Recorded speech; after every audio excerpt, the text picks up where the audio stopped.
It was another home run barrage and another late night in Boston for the Orioles offense. But unfortunately, they couldn't come out with a win on Tuesday night. I'll recap the Orioles' loss to the Red Sox, talk about the struggles for Kyle Bradish, and what's going on with the Orioles bullpen, all coming up on this episode of the Locked On Orioles podcast. You are Locked On Orioles, your daily Baltimore Orioles podcast. Part of the Locked On Podcast Network, your team every day. Hey there, Orioles fans. Today is Wednesday, September 28th, 2022, and welcome back in to the Locked On Orioles podcast, part of the Locked On Podcast Network, your team every day. As always, I'm your host, Connor Newcomb, and coming up on today's episode, we're going to recap a tough Orioles loss as they fall 13-9 to the Boston Red Sox on Tuesday night as their postseason chances continue to lessen and lessen here, now with just 8 games remaining in this season. I'll get you the 5 things you need to know from that loss. We'll take a deeper dive into a really rough start for Kyle Bradish at Fenway on Tuesday. After he dazzled, almost throwing a shutout last week against the Astros, it was the complete opposite on Tuesday night. We'll talk about why. And then we'll take a look at the Orioles bullpen. Some struggles over the last few days. A lot of roster moves could be coming here on Wednesday. Talk about what reinforcements could help the O's pen get through the final 8 games of this season. But that's all coming up on this episode of the Locked On Orioles podcast. Before we get there, though, just did want to thank you for making Locked On Orioles your first podcast listen of the day. Locked On Orioles is free and available on all podcast listening platforms. Make sure to give us a 5-star rating and a review if you can. Monday through Friday, new episodes every single day throughout the season and early in the offseason as well. And of course, we're right here on the Locked On Orioles YouTube page. Make sure to like, comment, and subscribe. If you like the content you see, let us know. And we thank you again for making Locked On Orioles your first listen of the day. For your first podcast listen today, let's start with Tuesday night in Boston. Final score, Red Sox 13, Orioles 9 in a wild one at Fenway Park as the Red Sox take game 2 of a 4-game set to even things up in the series at 1 game apiece between the O's and the Sox. With the loss in this one, Baltimore falls to 80-74 on the season. Not quite yet able to avoid officially the losing season. Of course, need just 1 more win for that and 2 more wins to clinch a winning season in their final 8 games. Around the rest of the wild card race on Tuesday night, things, at least initially, did not break the Orioles' way. You had the Tampa Bay Rays scoring 2 in the 11th and holding on for a 6-5 win on the road against the Cleveland Guardians. And of course, with the Orioles' loss coupled there as well, the O's are now 5 games back of Tampa. They fall the same amount back of Toronto. The Blue Jays did lose to the Yankees 5-2, but of course, with the Orioles loss, they remain 6.5 back of Toronto, who holds the number 1 wild card spot. And as I record this right now, the Rangers do lead the Mariners 1-0 in the top of the 6th inning. Rangers have a couple of runners on right now. That game is in Seattle. Again, I do not expect Texas to hold on to a 1-run lead. If they do, the Orioles would remain 3.5 back of Seattle. But if you're listening to this, of course, the game's already over. If Seattle did come back and win, that means the Mariners are 4.5 up on the Orioles for that final spot in the wild card with just 8 to play. Remember, the Orioles lost the tiebreaker to Seattle this year. They lost 4 of 6 to the Mariners, which means they don't just have to tie. They have to finish a game above the Mariners in the standings to make the playoffs against them. So if you are listening to this now and Seattle did come back and win that game, it's basically impossible with 8 games left to make up essentially 5 games in the standings for the Orioles. But back to the O's game on Tuesday night, a 13-9 loss to the Red Sox. I'll get to the 5 things you need to know from that one. And the first thing you need to know is that, once again, Anthony Santander is a home run machine right now. Another 2-homer game for Santander, his 2nd straight 2-homer game. He also homered twice on Monday night, but it did continue the Orioles trend as the O's are now 1-9 in the games in Santander's career in which he has homered twice. In this one, though, they were two pretty big home runs in this game. The first one was the tail end of a back-to-back with Adley Rutschman that gave the Orioles a 3-2 lead in the top of the third inning. That one was off the Red Sox starter, Michael Wacha, and Santander just crushed it out to right center field for that home run. 102.9 off the bat, 392 feet. He hit that one from the left side. And then his second homer was a big one as well in this game. It capped off the 5-run fourth inning for the Orioles that tied the game at 8.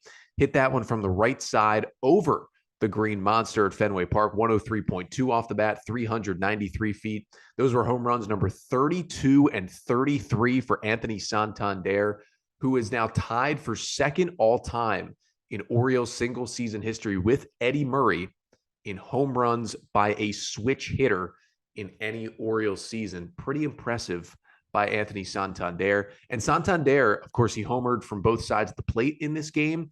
That is now 4 times this season in which Santander has homered from both the right and left side in the same game. That ties the major league record 4 times in a season. If Santander can do it one more time in these final 8 games, I mean, he does have 6 homers in his last 4 games, 3 multi-homer games in his last 4. If he does it once more, he will hold the all-time record. Second thing you need to know from this one, sticking on the hitting side, Ramón Urías had a huge game for the Orioles. Came just a double shy of the cycle. He goes 3 for 3 with a triple, a home run, and an RBI in this game. His homer started the 5-run rally in the 4th inning for the Orioles. After their pitching, just imploded in the 3rd, they gave up 6 runs. Boston had an 8-3 lead heading into the 4th. The O's rallied right back, and it started with a leadoff solo home run from Urías in the 4th, his 16th home run of the season. Hit it out to dead center field, 104.6 off the bat, traveled 421 feet for the homer. Again, started that 5-run rally where the Orioles tied the game at 8 in that 4th inning. But he only got those 3 at-bats. Urías never got a chance to try and finish off the cycle because after a single in the 5th inning, he was running the bases, going from second to third on a grounder, and just came up limp. And he's been dealing with so many injuries lately, had some back and neck and shoulder spasms, and was dealing with some lower body injuries as well. Has been in and out of the lineup over the past week or so because of those injuries. He felt good enough to be back in there on Tuesday night after not playing on Monday, and then something else happened. He pulled up, looked like it was a hamstring going from second to third. He left the game. Jorge Mateo replaced him in the ball game, and it didn't look great for Urías. And when you add in the other injuries he's already been dealing with, you have to think, I mean, we don't have any official word here just after 11 p.m. Eastern time on Tuesday, but you would have to think that Urías probably goes on the injured list. And if he does, that would end his 2022 season, which has had its ups and downs. Hopefully he can still play a bit this year, but it does kind of look like he may be done for the season with the Orioles. Third thing you need to know is that Rougned Odor, who hit one spot behind Urías in this game, got the start at second base, hitting 7th, just continues to be a hilarious baseball player. I mean, we talked about his game on Monday night where he had some big hits and he made a couple of key bad defensive plays and then redeemed himself with a couple of good defensive plays as well. Same thing on Tuesday night. I mean, Odor continues to just scorch the baseball, is having some great plate appearances. He goes 2 for 3 with 2 singles, an RBI, and a walk. I mean, he reaches base 3 out of 4 times in Tuesday night's game, has 2 hard hit balls. I mean, he's seeing the ball so well right now. And then in the field, he just makes 2 bad errors that really gave Boston their big inning that gave them the win. I mentioned those big innings. Well, after the Orioles scored 5 in the top of the 4th to tie the game, the Red Sox answered with 5 runs in the bottom of the 4th to go up 13-8. And of course, they would go on to win the game because of that. And Odor made 2 errors in that 4th inning alone. One of them was with the bases loaded and nobody out. Red Sox already had 1 run. It was 9-8. Now it was a tough ball hit up the middle, and Odor ranges to his right to get it. And at the very least, you thought he would at least get 1 out with a force out. And the ball was hit hard enough where if he fields it cleanly, he can flip it to short, and they potentially have a double play that, while it would have scored another run, would have helped the O's get out of that inning at just 10-8 and would have changed this game. Odor boots the grounder. They don't get any outs. things spiral. Then later in the inning, he has a chance to turn a double play that would have ended the inning, spikes the throw over to first base. Mountcastle can't pick it. Another run scores. The O's really could have been out of that inning at 10-8. Instead, it was 13-8, and it made it just too tough for them to come back. But the roller coaster of Rougned Odor continues, and it was on full display again on Tuesday night. Fourth thing you need to know from this one is that Kyle Bradish just did not have it in this game. After throwing 8 2/3 scoreless innings in his last start against Houston on Thursday night, he goes just 2 1/3, allowing 7 runs on 4 hits, 3 strikeouts, 4 walks, and a homer. Took him 85 pitches just to record 7 outs in this game. He had absolutely nothing, no command. Stuff wasn't as crisp. We will get to that in a lot more detail in just a bit, but not good stuff from Kyle Bradish tonight. And the fifth and final thing you need to know is that because Bradish only got 7 outs in this game, the Orioles bullpen was charged with a lot of work, and it was quite the roller coaster day for the Orioles bullpen. Joey Crable came in for Bradish with the bases loaded, got knocked around. He was terrible. Jake Reed then came in the 4th inning. He did not record an out. He was equally as terrible for the Orioles. Then they went to DL Hall, who was frankly awesome in this game, and I think had his best big league appearance. 2 innings, scoreless, 2 hits, 3 strikeouts, and no walks on 34 pitches. Hall just came in pounding the strike zone in this one, and it was very impressive. And then you got scoreless innings from Brian Baker, Cionel Perez, and Dylan Tate down the stretch that kept the Red Sox at 13 runs, gave the O's offense some chances to get back in it. They did load the bases, bring the tying run to the plate in the 9th. Of course, did score a run in the 8th as well, but just couldn't come all the way back. But it was a terrible start for the O's pen, but Hall, Baker, Perez, and Tate combined for 4 scoreless innings. So at least there's that for the Orioles bullpen. And I was specifically really, really impressed by DL Hall. I mean, came in a situation with the bases loaded and no outs and just went right to the strike zone immediately, did not even get close to walking anybody. He threw a lot of fastballs. Velo was 96, 97. The changeup looked great. The 8 changeups he threw, we got a couple of whiffs on that pitch.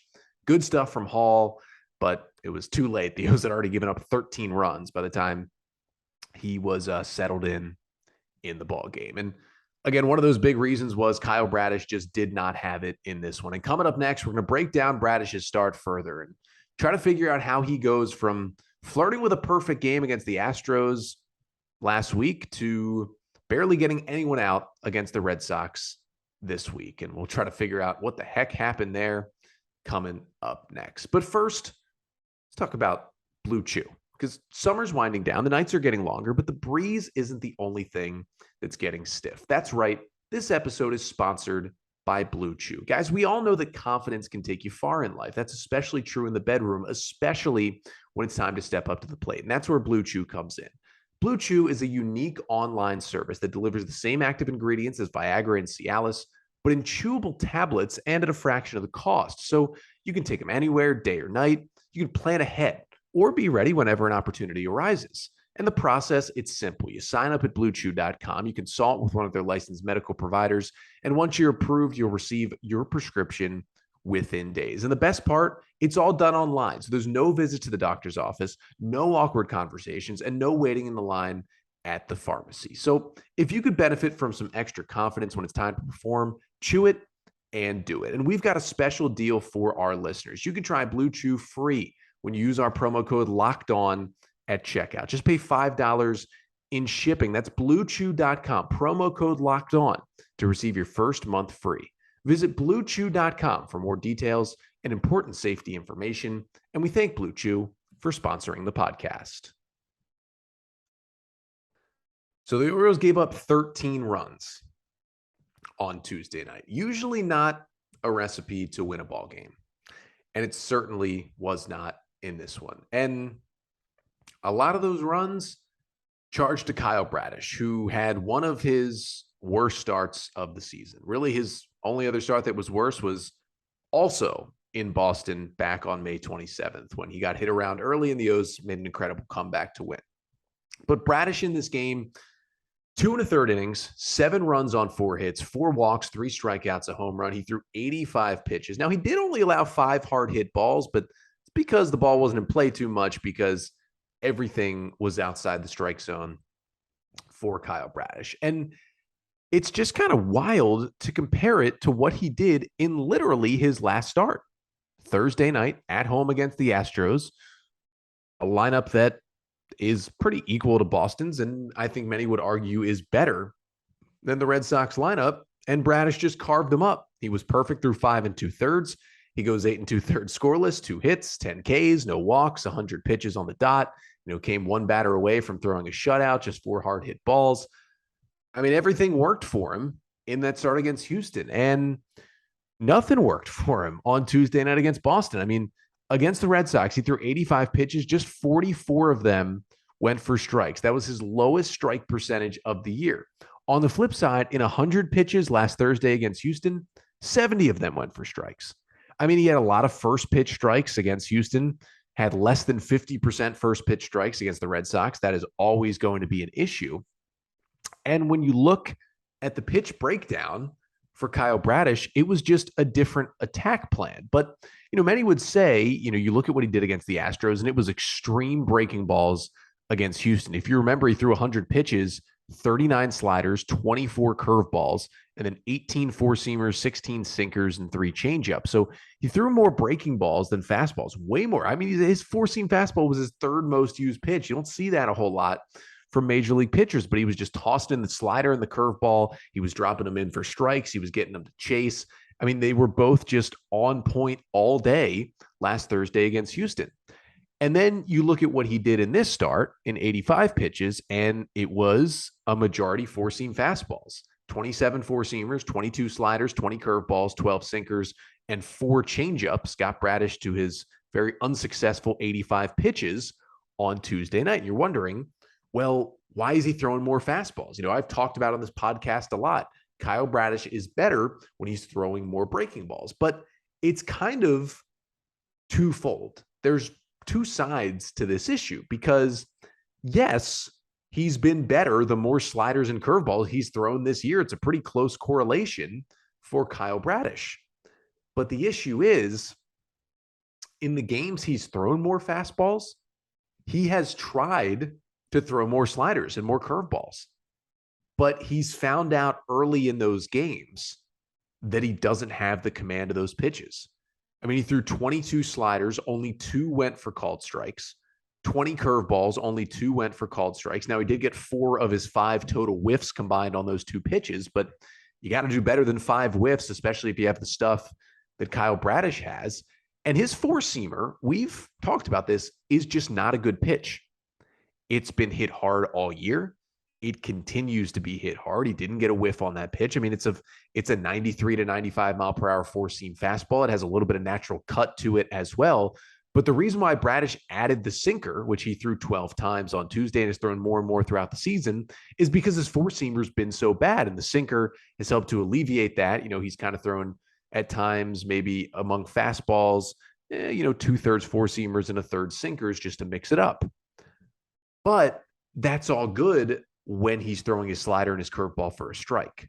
But when he can't get them over the plate, like was the exact issue for Bradish on Tuesday night, he has to rely on that fastball because generally, even though the fastball isn't effective, he can generally get that four-seamer into the strike zone when he needs a strike. So when your breaking pitches aren't finding the zone, he has to go to his worst pitch, the four-seamer, more to stay in counts and avoid walks. And he still walked 4 guys and still hit a guy, and it was still a disastrous start for Bradish. But it's very telling what will happen when he struggles and what will happen when he pitches well. And so it's nice to know that moving forward. But when you go from elite command one start to 0 command the next, it is a little concerning. And again, I still think Kyle Bradish is going to be a great pitcher down the line for the Orioles. I have high expectations for him. And I think he's closer to what we saw against Houston than what we saw against Boston. But when he doesn't have the command of those breaking pitches, it really all goes away, and it can get ugly for him. And that's something he's going to have to work on this offseason. But if you're wondering, how does he go from what he did against the Astros to what he did against the Red Sox? Well, that's how. As soon as he realizes in the second inning he doesn't have curveball or slider command, it's almost kind of over for Bradish at this point. That's something he's going to need to fix in the offseason, whether he throws more changeups when that happens or he relies more on the sinker. Either way, That's something he will certainly work on in the winter. And listen, he's going to get one more chance to throw this year. He would be scheduled at this point to start the Sunday game in New York against the Yankees, which would be scheduled for his final start of 2022. So we'll get one more chance to right the ship here. And hopefully he can kind of get back to a positive ending to what's been, I think, a really positive season for Kyle Bradish. But listen, it was not a positive night at Fenway for Bradish on Tuesday. And because of that, the Orioles really had to dig deep into the bullpen. I mean, they used every reliever that was available on Tuesday night. I mean, the two guys who weren't available were Spencer Watkins and Logan Gillespie, who threw a lot of pitches on Monday. And they used every available reliever except for Felix Bautista in Tuesday's game.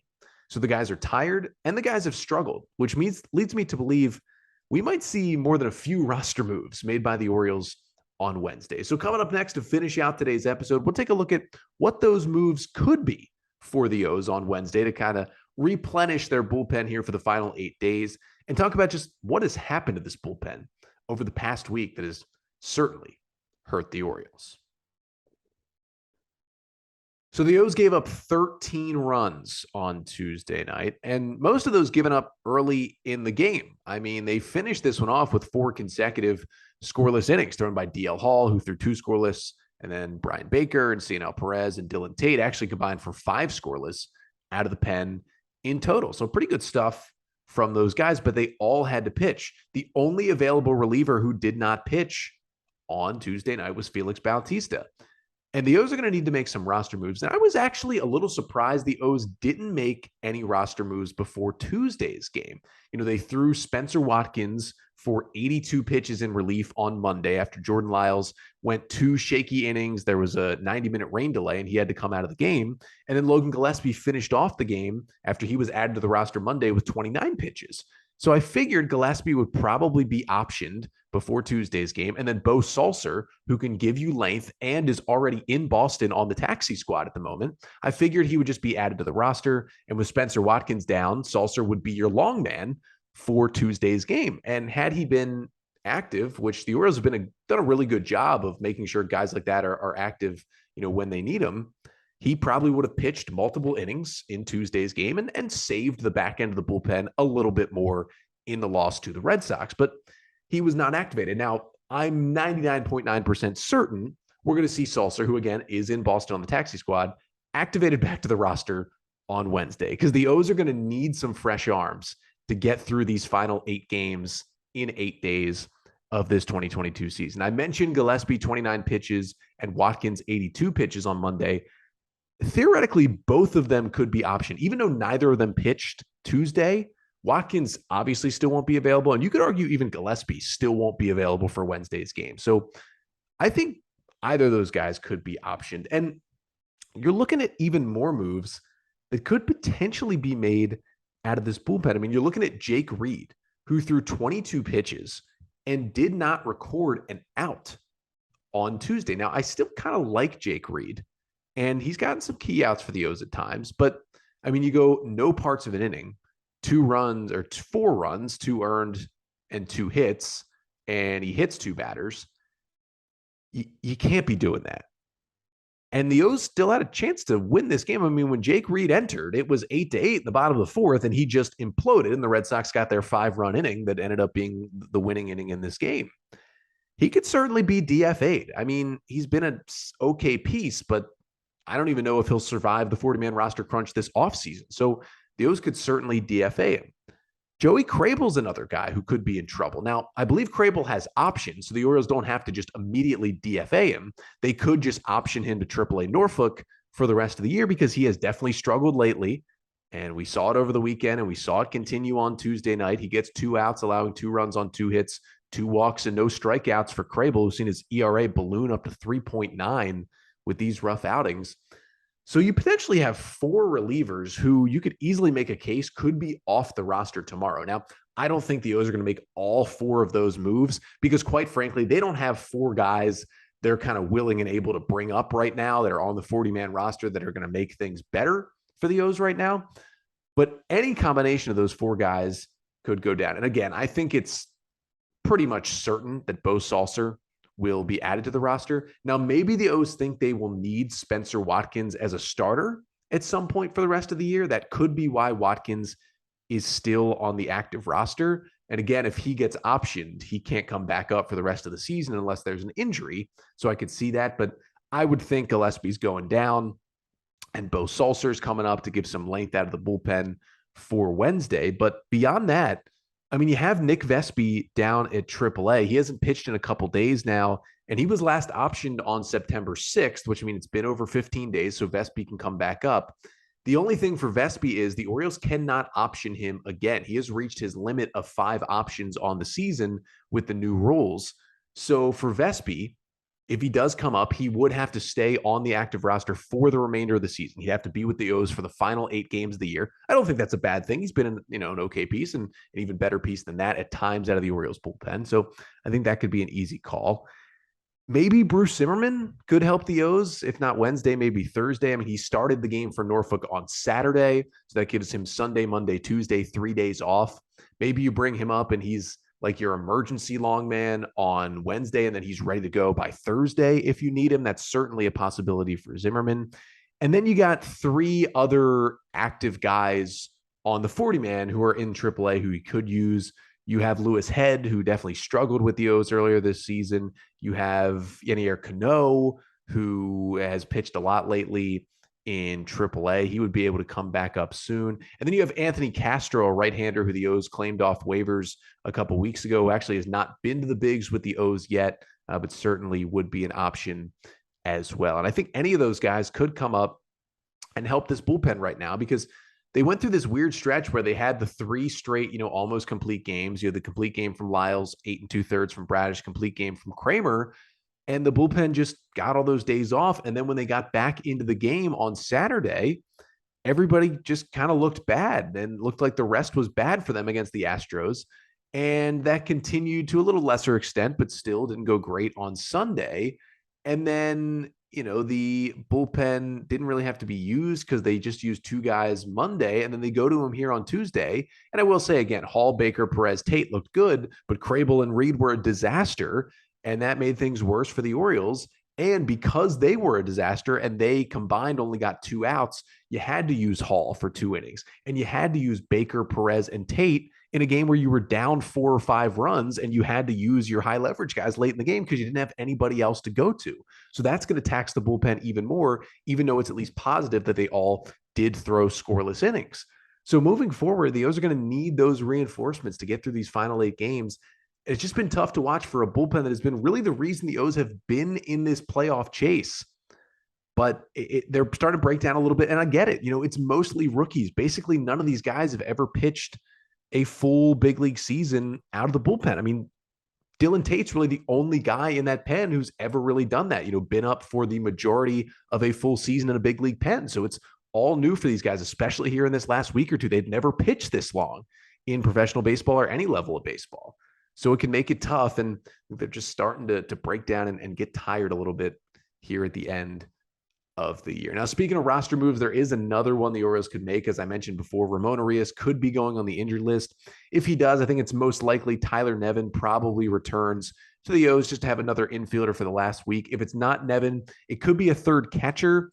Cam Gallagher, who they claimed off waivers from the Royals, is already in Boston. He's on the taxi squad, so it would be easier to add Gallagher if they wanted to have a third catcher. Maybe he could start a game instead of Robinson Chirinos, maybe for the day game in Boston on Thursday. Certainly something we could see as well. But back to the bullpen, the O's definitely going to need some reinforcements because guys are tired. They need a long guy, and just because things haven't been going as well lately for the Orioles, and they got to get some more outs. Because listen, I mean, Bradish was terrible, but if the O's got some more outs from those first couple guys out of the bullpen, Crable and Reed, they still had a really good chance to win that ball game on Tuesday night. And just those guys didn't get it done, and the O's weren't able to come back in this one. But the O's, of course, right back at it on Wednesday night. I'm right back at it here on the podcast on Thursday. We'll be back with you then, recapping game 3 of this 4-game set between Boston and Baltimore. I'll get you the 5 things you need to know from that one. We'll continue to break down everything that happens